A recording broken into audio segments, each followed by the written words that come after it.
Hello, I'm Zash, and welcome to episode 99 of my Steins Gate Let's Read. Joining me as always is my co-reader Faith.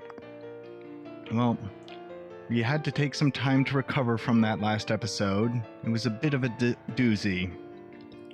We've just been hitting the trauma Congo line lately.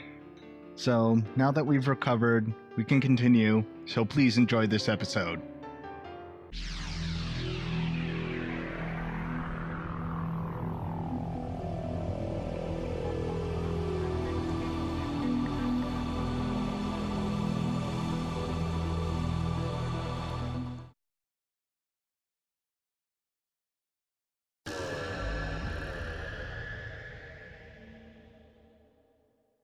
The sky is blue.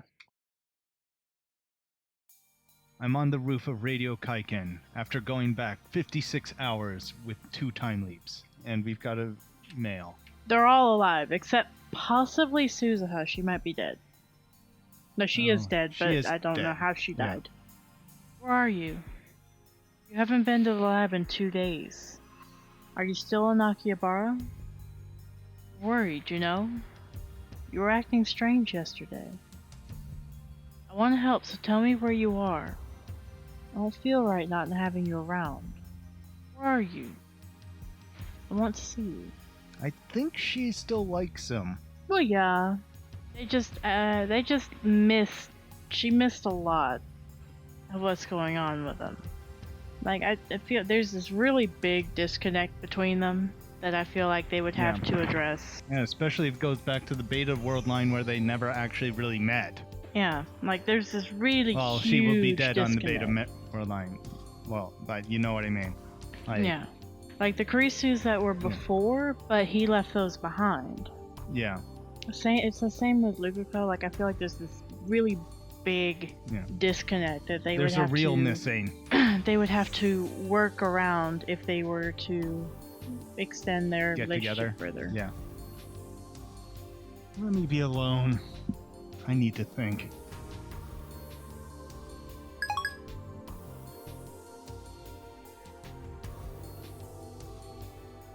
I lean against the wire fence and stretch out my legs as I look at the sky. I wanted more time to think. That's why I came back. Last time, I spent 2 days refusing to face reality. But that is no longer an option, now that I've confirmed Mayuri's death. This time, I need to reach a decision. But how? This equation has no solution. No matter what choice I make, someone dies.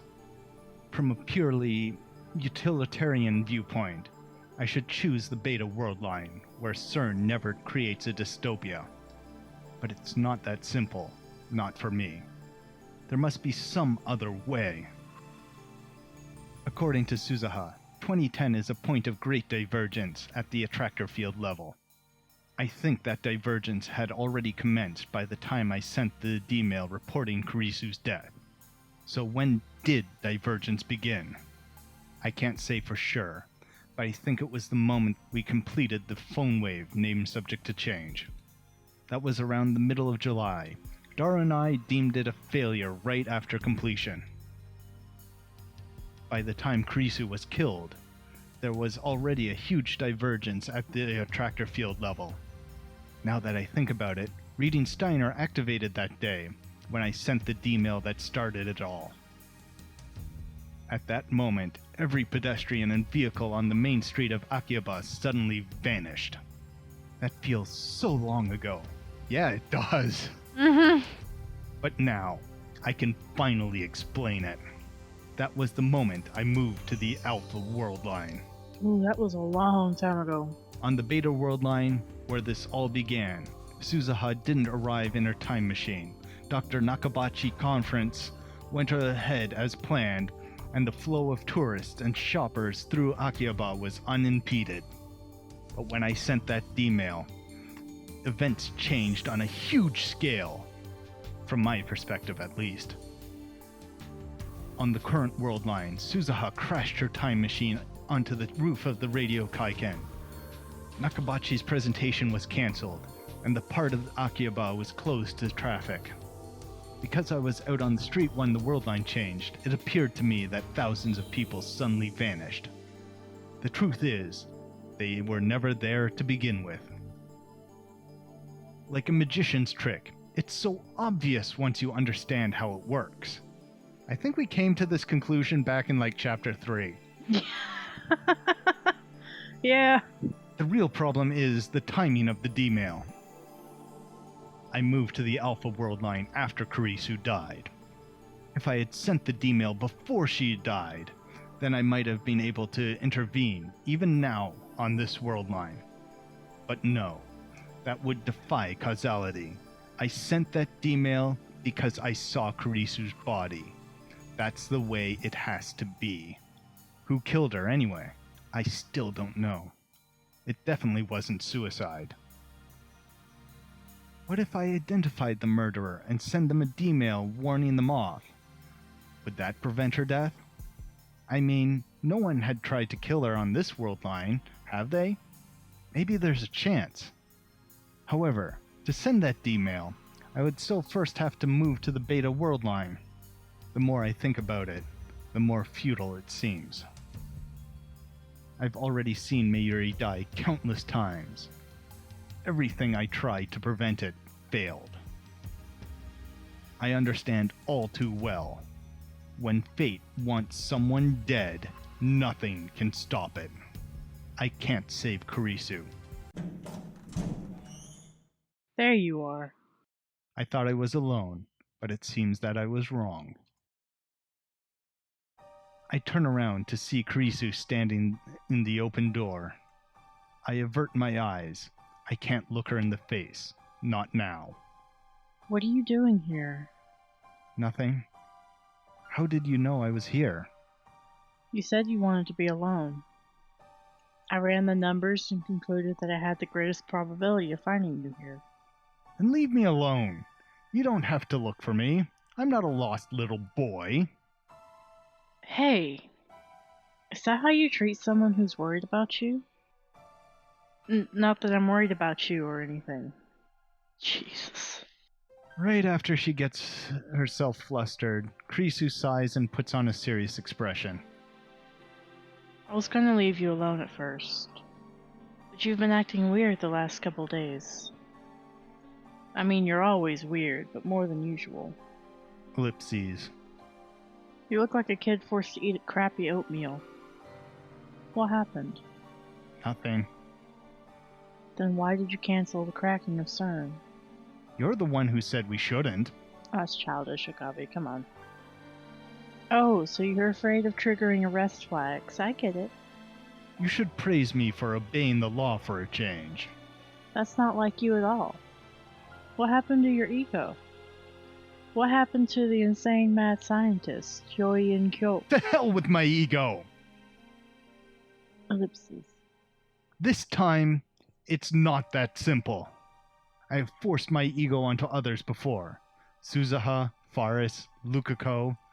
I sacrificed their dreams for the sake of my goal. I justified it by telling myself that it was necessary to save Mayuri. I weighed their suffering against the alternative and made my self-righteous choice. But this time, the alternatives are impossible to compare. I have to choose which friend to let die.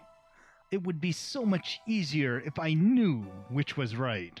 I know which is right. I'm not the one having to make this decision. Which friend to let die?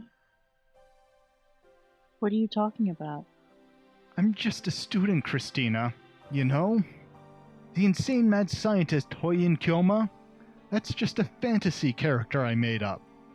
I bet you had no idea. I may have figured that out when we first met. When we first met? What if I hadn't found Kurisu's body back then? Let's try imagining that situation. If I hadn't seen Kurisu dead, I wouldn't have interrogated her before the seminar at ATF. Without hearing me call her a zombie, she wouldn't have taken an interest in me. She wouldn't have come to the lab. Ultimately, we would never have built the time leap machine, leaving me without the means to save Mayuri. And of course, Krisu would not have become our friend. We would not be as close as we are right now. Tell me, Okabe, what do you mean? I can't meet her questioning gaze. Do I have to tell you? You've never hesitated to ask me for help before.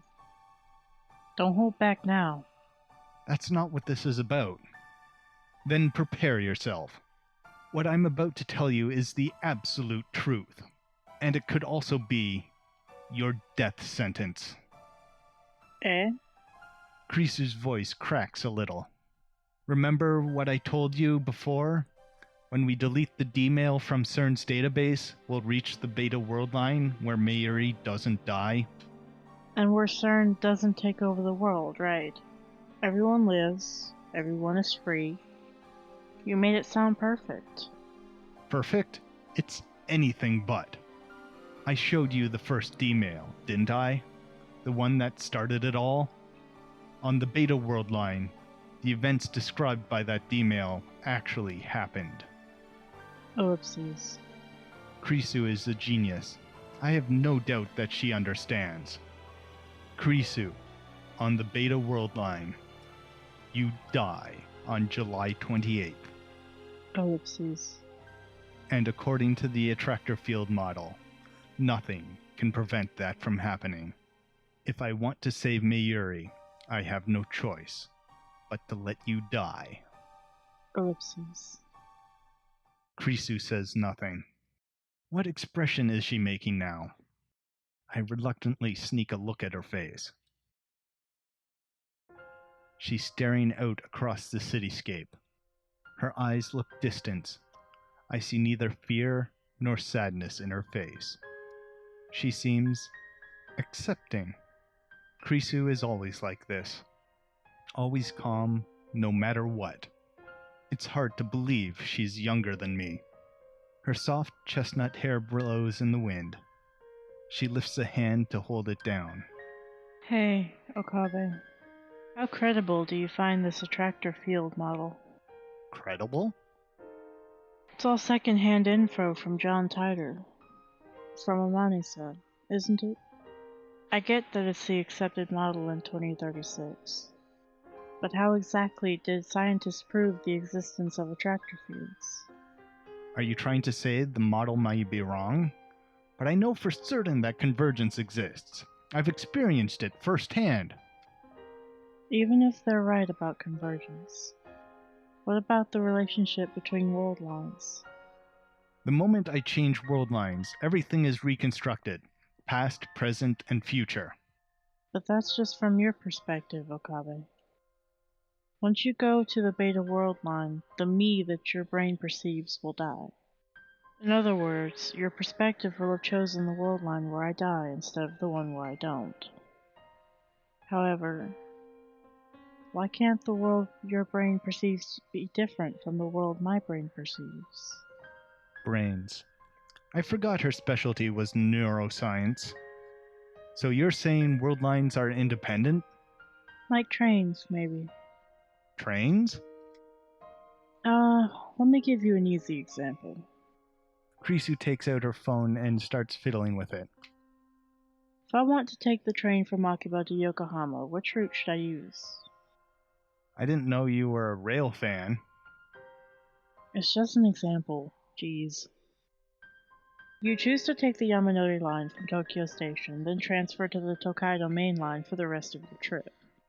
Krisu keeps talking as she looks at her phone, apparently reading off an itinerary.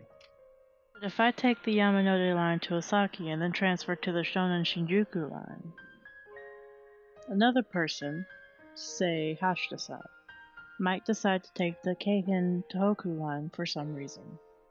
And Mayuri might ride the Shinkansen from Tokyo. You and I ride the same train until Tokyo Station. But from there we ride different lines, while still aiming for the same destination. And that applies to the universe? You're claiming the existence of parallel worlds? I like to use my imagination too sometimes. But where's the proof that there's only one world? Suzuha said so. And then there's reading Steiner. In other words, an unknown time traveler and your unexplainable superpower. But we knew Suzuha.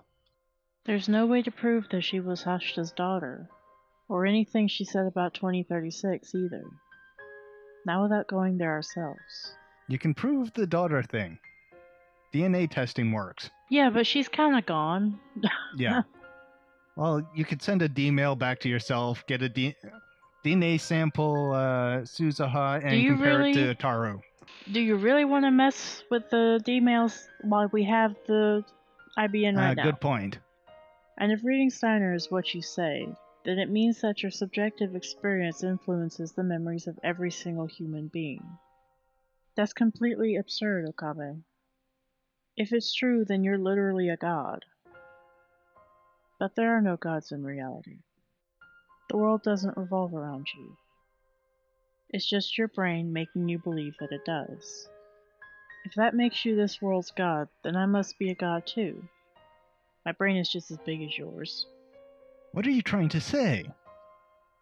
Let's say you choose the world line where I die. That doesn't mean I have to do the same. The fact is that I'm standing right here, right now, observing the world with my own subjectivity. I already exist on a world line where I don't die. Even if your perspective shifts to the beta world line, my perspective might remain here. It's a question of where the soul lies. And I won't let you have your way with my soul. No true scientist would accept a hypothesis that flimsy. But there's a chance I'm right. So you have nothing to worry about. Krisu smiles.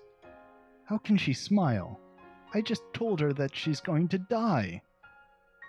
The problem is that you don't want to let me die, right? But if my hypothesis is correct, I'll still be alive on another possible world line. So there's no reason to be afraid.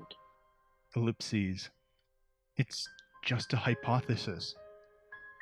The same is true of attractor fields. It hasn't been proven. Even if someone did prove it by 2036, that doesn't help us here in the present. In other words, anything is possible. Krisu turns her back to me after finishing. It's an armchair theory. A daring armchair theory that could quite possibly render meaningless everything I've done up to now. How can Krisu stay so calm? She's just an 18-year-old girl. You really don't have to worry about me, Okabe. It would just hurt my pride if you did. Oh god, he's getting a phone call. From Mayuri. I think we should take it. Hello? Mayuri? Yeah. Displayed on the screen is Mayuri's face, devoid of its usual brightness for some reason. What's wrong, baby? What's wrong? I heard from Daru-kun that Okarin's been acting kinda strange. Miyushi was so preoccupied with Kamima, she didn't really notice. Even though she usually notices right away when Okarin's not happy. I'm sorry, Okarin. Don't apologize. You've done nothing wrong. Did something happen? Ellipses. Yes, you could say something happened, but you could also say nothing happened. Yet. Yeah, that is a trippy idea. Okarin? I can't tell her. I can't. I've kept it a secret from her all this time. This is the way it has to be. There's nothing wrong. Ellipses. Oh. You know, you used to talk to Miyushi about a lot of things, remember? Like, the organization's 4 leaders.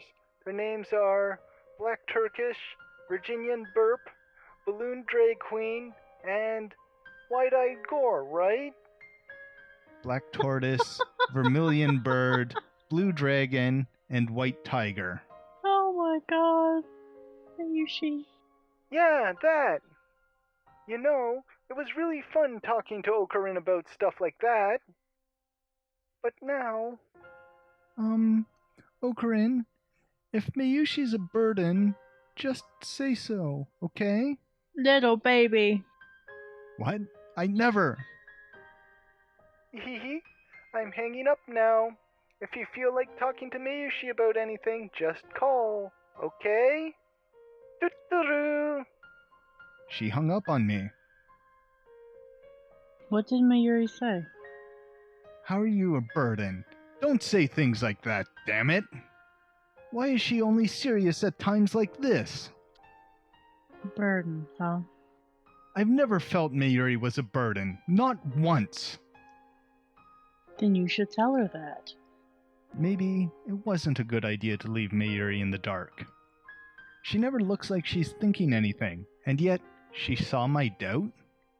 Either way, I can't tell her the truth. Okabe. Krisu sighs, then glares at me. The old you wouldn't have worried about anything. Anyway, you should go see Mayuri. I'm sure she has a lot to say. She's right. Even if I don't tell Mayuri the truth, I need to at least tell her something. I'll postpone my decision and go see Mayuri.